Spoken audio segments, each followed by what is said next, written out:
Good morning, all of you. Welcome to my channel.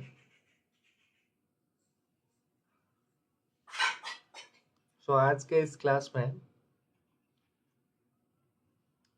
हम पढ़ने जा रहे हैं क्लास 11 के बायोलॉजी का फर्स्ट चैप्टर जो हमारे पास है द लिविंग वर्ल्ड। ओके, सो हम लिविंग वर्ल्ड जो फर्स्ट चैप्टर बायोलॉजी का है वो पढ़ेंगे।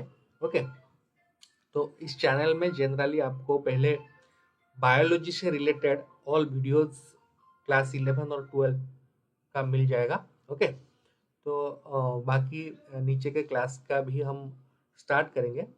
ओके, 5 से above up to 12th। Okay, 5 से अबव अप टू 12th तक का आपको बायोलॉजी का जो भी चैप्टर्स है हम पढ़ाएंगे।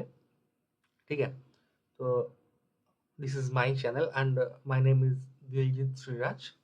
ओके, सो आज से हम बायोलॉजी पढ़ेंगे क्लास 11th का। So let's start the first chapter of biology class 11। Okay, class बहुत ब्यूटीफुल होने वाला है। जो भी बच्चे चैनल को देख रहे हैं सब चैनल को सब्सक्राइब करें। अगर क्लास अच्छा लगता है तो जरूर अपना फीडबैक कमेंट पर दें। सो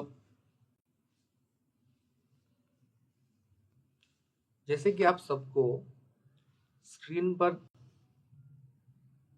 दिख रहा होगा,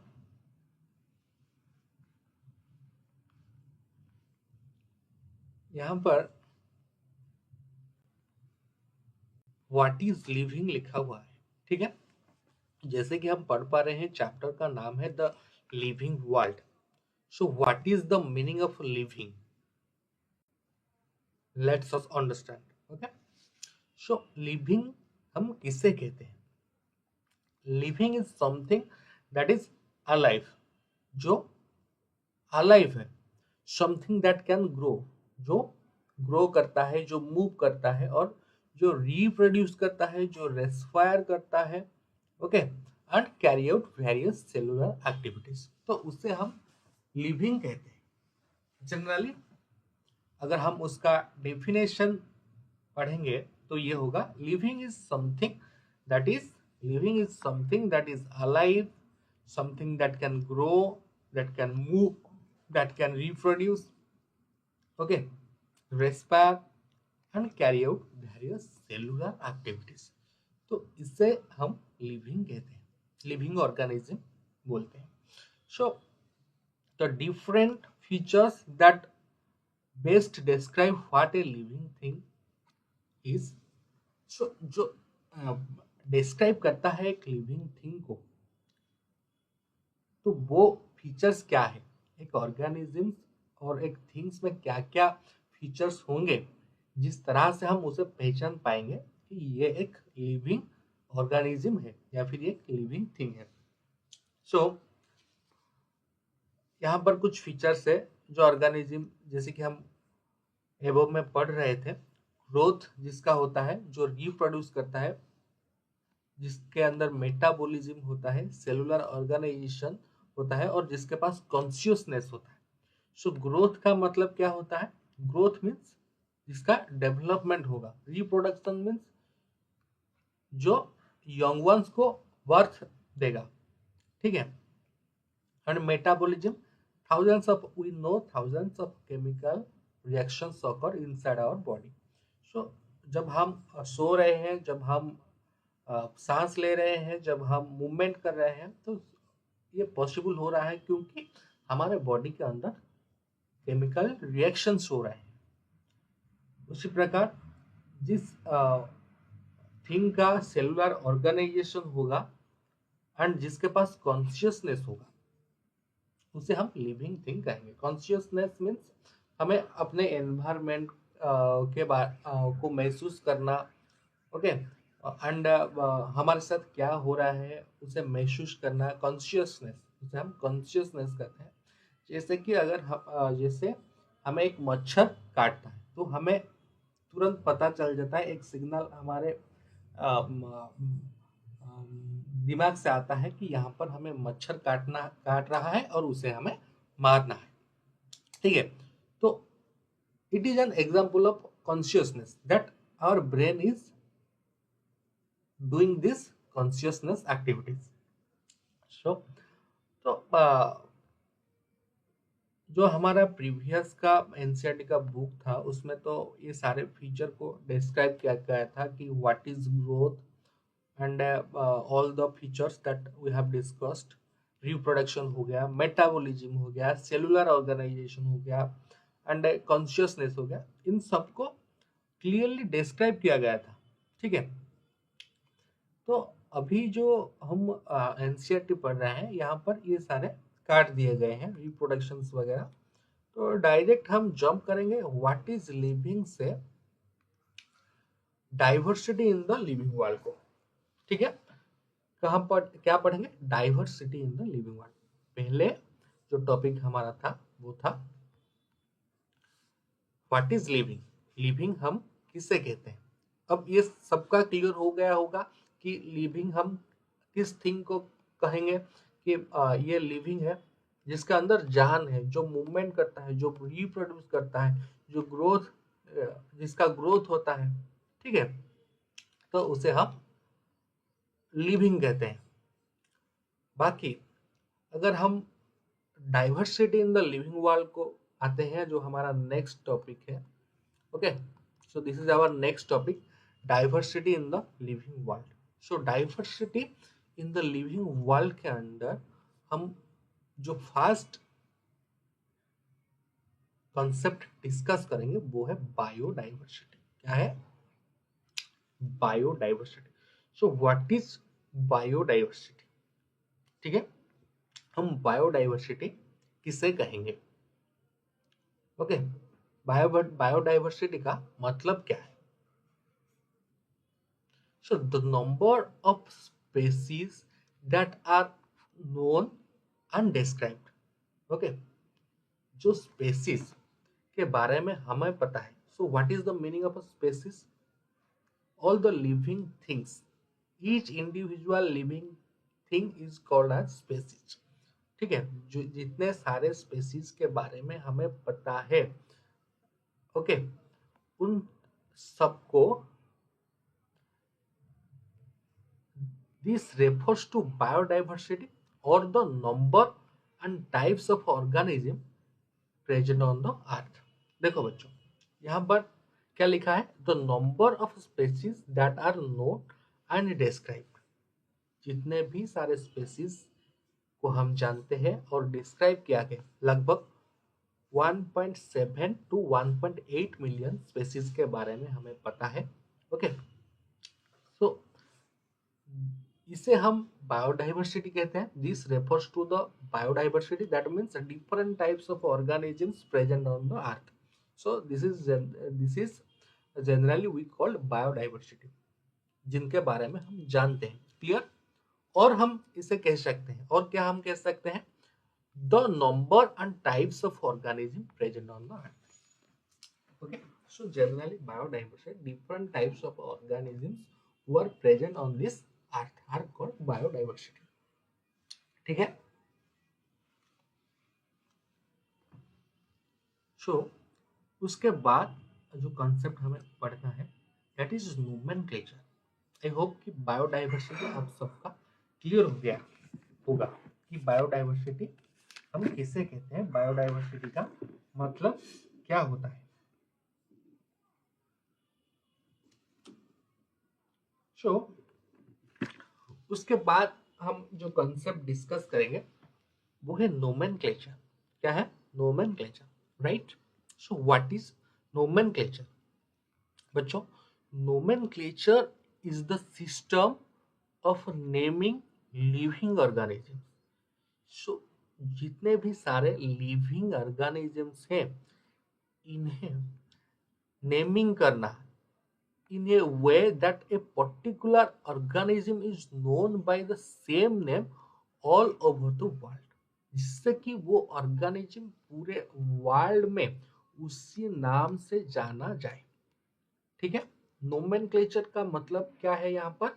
नोमेनक्लेचर का मतलब यह है कि ईच ऑर्गेनिज्म को हम एक स्पेसिफाई नाम से आइडेंटिफाई करते हैं, जिसे ओके एक पर्टिकुलर नेम से स्पेसिफाई करते हैं या आइडेंटिफाई करते हैं। ठीक है, उसे हम पूरे वर्ल्ड में उसी नाम से जानते हैं। इसे हम नोमेनक्लेचर कहते हैं। क्लियर हो गया? नोमेनक्लेचर किसे कहते हैं? एक ऑर्गेनिज्म का नामकरण करना, वही नाम पूरे वर्ल्ड में उसको पहचानेंगे उसी नाम से, इसे ही हम नोमेनक्लेचर कहते हैं। ठीक है, तो उसके बाद हम पढ़ेंगे identification. Diversity in the living world में जो नेक्स्ट कॉन्सेप्ट हमारे पास है, ठीक है, वो है आइडेंटिफिकेशन। क्लियर सब? सो एक मिनट, मैं जरा इसे इरेज कर देता हूँ, थोड़ा क्लियर हो। ठीक है, आई होप कि आप सबको ये सब समझ में आ रहा होगा। तो this is our first class. आगे भी आप सबको क्लासेस देखने मिल जाएंगे। अगर क्लास में कुछ भी प्रॉब्लम रहता है या प्रोनाउंसिएशन में कुछ भी मिस्टेक्स आते हैं, क्योंकि मैं तो मतलब उड़ीसा से हूँ और जनरली हमारा उड़िया रहता है लैंग्वेज, तो I am trying to make you all understand in Hindi. So कुछ तो मतलब प्रोनाउंसिएशन में गलतियाँ रहेंगी, लेकिन आप सबको उसे नज़रअंदाज करते हुए पूरे स्टडी पे फोकस करना है। पूरा एनसीईआरटी हम कवर करेंगे क्लास 11 और 12 का। ठीक है, और जो भी डाउट्स होंगे हम क्लियर करेंगे। जो भी सारे जितने भी सारे डाउट होंगे सबको हम पिक करेंगे। आप सब कमेंट में जरूर अपना डाउट बताना अगर कुछ डाउट रह जाता है। ओके, तो I will try to clear all of your doubts. Okay, so let's start next concept, that is identification. So identification, describing an organism correctly so that the organism can be named. So जो ये nomenclature होगा, उससे पहले एक organism को हमें क्या करना होगा? डिस्क्राइब करना होगा। ओके, जिससे हमें उसे नेमिंग करने में आसानी होगी। तो उसका क्या कैरेक्टरिस्टिक्स रहता है, उसका क्या बॉडी पार्ट्स, सारों को डिस्क्राइब करना हमें पड़ेगा, जिससे हम आइडेंटिफिकेशन कहते हैं। And nomenclature is possible only when identification is done. तो जब नोमेनक्लेचर होगा उससे पहले हमें आइडेंटिफिकेशन करना होगा। आइडेंटिफिकेशन किए बिना हम नोमेनक्लेचर नहीं कर सकते। Nomenclature is possible only when identification is done. ठीक है, जब आइडेंटिफिकेशन हो जाएगा उसके बाद हम नोमेनक्लेचर कर पाएंगे। ठीक है, तो जनरली ये जो चैप्टर है द लिविंग वर्ल्ड, जिसके बारे में हम डिस्कस कर रहे हैं, तो इसमें हम पहले हमें जानना है कि व्हाट इज लिविंग। लिविंग हम किससे कहते हैं? क्लियर है? लिविंग हम किसे कहते हैं? लिविंग किसे कहते हैं? अभी हम लोगों ने डिस्कस करा कि जिसके अंदर जान होता है और जो मूवमेंट कर सकता है, जो रिप्रोड्यूस कर सकता है।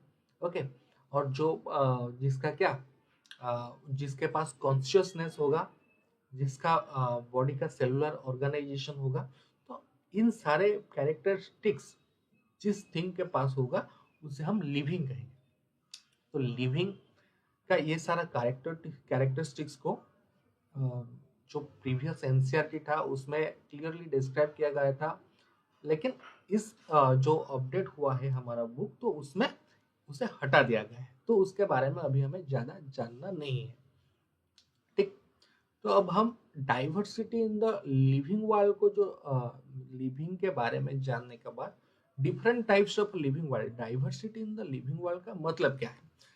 जो हम अभी जो टॉपिक पढ़ रहे हैं diversity in the living world, उसका मतलब क्या है? Diversity in the living world का मतलब है different types of organisms present on the अर्थ।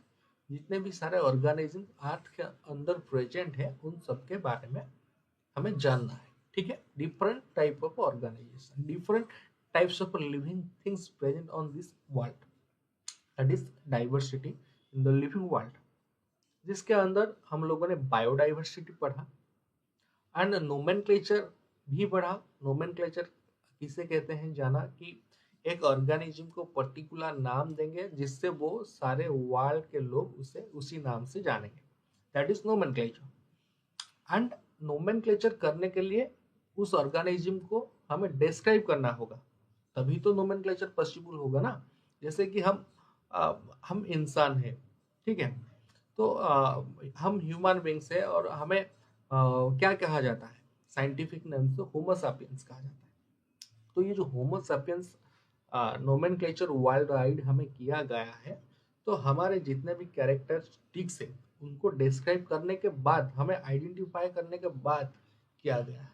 ठीक है, जैसे हमारे पास कॉन्शियसनेस है, हम चीज़ों को समझ, सेल्फ कॉन्शियसनेस भी हमारे पास है, अंडरस्टैंडिंग का क्वालिटी भी हमारे पास है। तो ये सारे पूरे डिस्क्राइब किया जाता है किसी को नोमेनक्लेचर करने से पहले। जो एक ऑर्गेनिज्म को जब डिस्क्राइब किया जाता है उसे, उस डिस्क्रिप्शन को हम आइडेंटिफिकेशन कहते हैं। तो आइडेंटिफिकेशन करने के बाद ही हम नोमेनक्लेचर कर सकते हैं। So identification helps in doing nomenclature. I hope it is clear now. उसके बाद जो हमारे पास नेक्स्ट टॉपिक है दैट इज बायोनोमियल नोमेनक्लेचर। क्या है बायोनोमियल नोमेनक्लेचर? पहले इस चीज को हम डिवाइड करेंगे फिर समझेंगे। सो बायोनोमियल नोमेनक्लेचर के बारे में तो हमें पता है। यहाँ पर एक वर्ड और जुड़ गया है, binomial. So what is the meaning of this binomial? So बच्चों, यहाँ पर जो बायो वर्ड है, बायो का मीन्स है टू, ओके, नोमियल का मीन्स है parts, two parts. So nomenclature हम करेंगे, उस नोमेनक्लेचर को टू पार्ट में डिवाइड किया जाएगा। ठीक है, एक ऑर्गेनिज्म को जब हम नोमेनक्लेचर उसका करेंगे तो उस नोमेनक्लेचर में दो पार्ट्स होंगे, binomial nomenclature, two parts nomenclature. Okay, so system, so इसका डेफिनेशन क्या आएगा? System of providing a scientific name with two components. System, जो सिस्टम होता है एक ऑर्गेनिज्म को नाम, एक ऑर्गेनिज्म का नामकरण करना with two components, one is bio, sorry, one is generic and another is specific. Clear? System of providing a scientific name with two components to a living organism. एक लिविंग ऑर्गेनिज्म को, एक living organism का नामकरण करना with providing two components, it is called binomial nomenclature and it was described by Carolus Linnaeus. So इस binomial nomenclature को जो scientist discover किए थे उनका नाम है कैरोलस लिनियस। क्या है? कैरोलस लिनियस, हमें याद रखना है कैरोलस लिनियस। ओके, जो कि बायोनोमियल नोमेनक्लेचर को डिस्क्राइब किए थे। Clear? Okay, so what is binomial nomenclature? Binomial nomenclature is system of providing a scientific name with two components to a living organism. एक लिविंग ऑर्गेनिज्म को दो component से उसका नोमेनक्लेचर करना, उसका नामकरण करना with two components, it is called binomial nomenclature and it was discovered by Carolus Linnaeus. So यहाँ पर जो हम टू कंपोनेंट्स पढ़ते हैं, क्या टू कंपोनेंट्स? सो वो टू कंपोनेंट्स कौन कौन से हैं?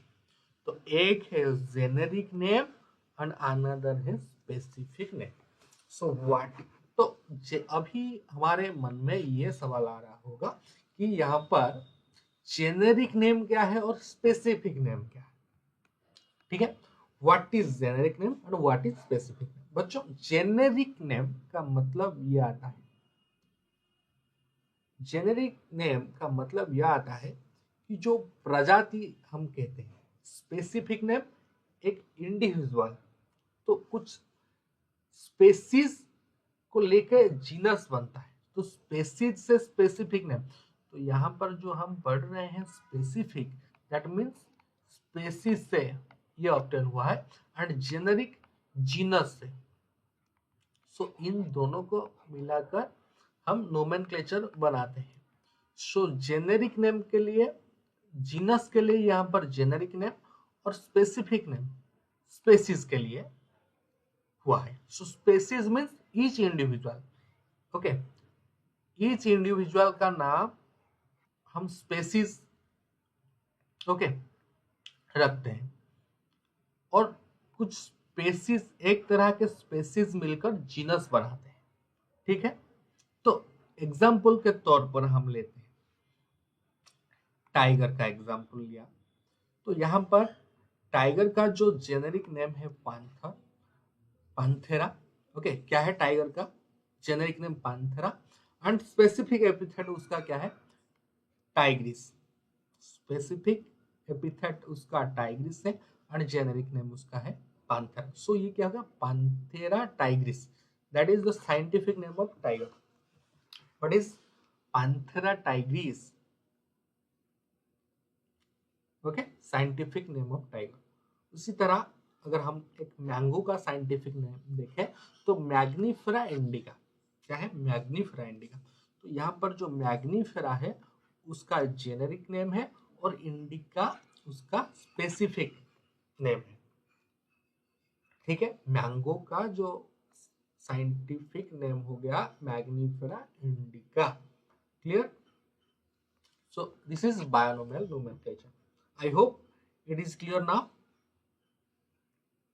So बायनोमियल नोमेनक्लेचर के बाद जो चीज हम डिस्कस करेंगे, सो इस बायनोमियल नोमेनक्लेचर का एक रूल है, यूनिवर्सल रूल ऑफ नोमेनक्लेचर। जो नोमेनक्लेचर बनाया गया है उसका जो रूल है अब हम डिस्कस करेंगे, यूनिवर्सल रूल जिसको पूरा यूनिवर्स फॉलो करता है नोमेनक्लेचर के लिए, उससे अब हम डिस्कस करेंगे। ठीक है, तो biological names are derived from Latin or they are Latinized. So ये जो biological names, मैग्निफेरा इंडिका जो हम अभी मैंगो का नेम बोल रहे थे, तो ये सारे लैटिन वर्ड से डिराइव किया गया है। ठीक है, एंड तो फर्स्ट वर्ड रिप्रेजेंट्स जीनस, जैसे कि मैं अभी बोल रहा था, first word represents genus while the second word denotes the specific epithet. Okay, तो first word genus हो गया and second one denotes specific epithet. So genus start with a capital letter. जब हम लिखते हैं, कैसे लिखते हैं नोमेनक्लेचर का रूल क्या है? तो फर्स्ट जो लेटर होगा उसका कैपिटल लेटर होगा, कैपिटल लेटर, वाइल स्पेसिस का जो फर्स्ट लेटर होगा वो स्मॉल होगा। तो यहाँ पर आप सब देखते हैं, देख सकते हैं कि यहाँ पर जो स्पेसिस है उसका जो फर्स्ट लेटर आई है वो स्मॉल पर लिखा गया है, एंड मैग्निफेरा का जो फर्स्ट लेटर है वो कैपिटल पर लिखा गया है। तो मैग्निफेरा इंडिका एक मैंगो का जो साइंटिफिक नेम है। जब हम किसी भी थिंग्स का साइंटिफिक नेम लिखते हैं, किसी भी थिंग्स का किसी भी ऑर्गेनिज्म का नोमेनक्लेचर करते हैं, तब हमें ये रूल फॉलो करना पड़ता है कि उसके साइंटिफिक नेम लिखते वक्त उसका जो जीनस होगा, ठीक है, जेनेरिक नेम होगा, जो फर्स्ट वर्ड आता है जिसे हम जेनेरिक नेम कहते हैं, उसका जो फर्स्ट लेटर है वो कैपिटल रहेगा, एंड जो सेकेंड वर्ड होता है that is species, specific epithet और स्पेसिस, उस स्पेसिफिक एपिथेट को हम क्या करते हैं, उसका जो फर्स्ट लेटर है उसे हम स्मॉल में लिखते हैं. Okay, as you can see in this example. Written in italics and underline. क्या होता है, हमें इसे इटैलिक्स में लिखना होता है. इटैलिक्स मीन्स ऐसे, मैग्नीफेरा इंडिका. ओके, थोड़ा राइट के तरफ ढल करके हमें लिखना होता है. यहाँ पर ये स्मॉल आएगा. First word capital, first word का फर्स्ट लेटर कैपिटल आएगा, सेकंड वर्ड का फर्स्ट लेटर स्मॉल आएगा.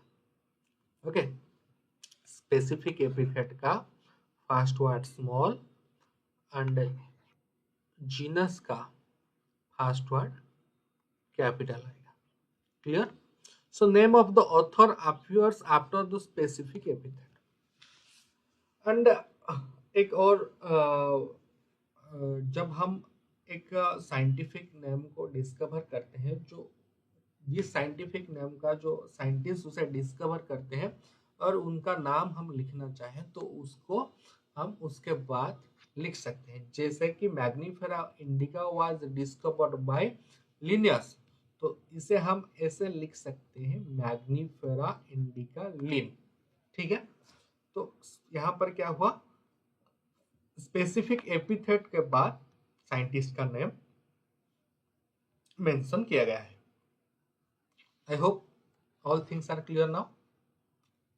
What are the rules of nomenclature?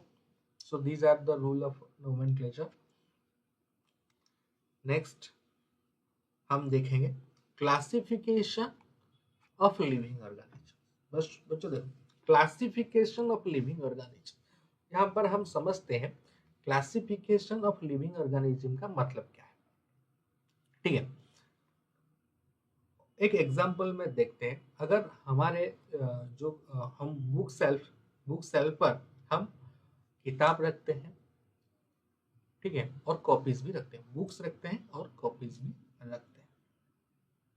ठीक है, तो हम क्या करते हैं, जितने भी साइंस के नोट्स हैं उसे अलग रखते हैं, बायोलॉजी की नोट्स साइंस के नोट्स अलग रखते हैं, मैथ्स के नोट्स को अलग रखते हैं, इंग्लिश के नोट्स को अलग रखते हैं.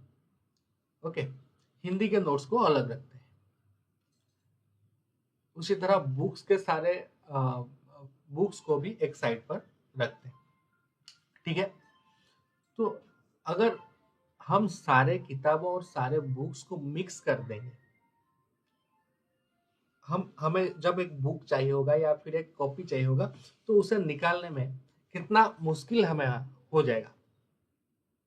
ठीक है, तो उसी तरह अगर सारे ऑर्गेनिज्म को हम क्लासिफिकेशन ना करें तो क्या होगा. ठीक है, so what is the need of a classification. क्यों हमें ऑर्गेनिज्म का क्लासिफिकेशन करना पड़ा. Because it is not possible to study about each existing living in detail. क्योंकि इस इंडिविजुअल को हम डिटेल स्टडी नहीं कर सकते, क्योंकि thousands and millions of individuals are there. So how we can describe each of them, each one? It is not possible. So there is a need of a classification. Classification makes it easier to know about different life forms. So classification जो है वो easier बनाता है know more about life forms. जितने भी life forms हैं उनके बारे में जानने के लिए उसे और भी बेहतर और भी आसान बना देता है. So classification of living organism means process of grouping living organism. Okay, एक ग्रुप बनाते हैं. क्या? Process of grouping living organism into categories based on some easily observable characteristics. So organisms को ग्रुप्स में डिवाइड करना, सेम कैरेक्टरिस्टिक्स वाले. ठीक है, process of grouping living organisms into categories based on some easily observable characteristics. Same characteristics वाले organism को group के अंदर डालने को हम क्लासिफिकेशन ऑफ लिविंग ऑर्गेनिज्म कहते हैं। ठीक है, एंड नीड फॉर क्लासिफिकेशन यहाँ पर हम डिस्क्राइब कर रहे थे। वाई क्लासिफिकेशन, क्यों हम क्लासिफिकेशन कर रहे हैं। ठीक है, तो फर्स्ट क्लास में हम इतना ही पढ़ेंगे, ज्यादा नहीं पढ़ेंगे। ठीक है, ये it's just an introduction class.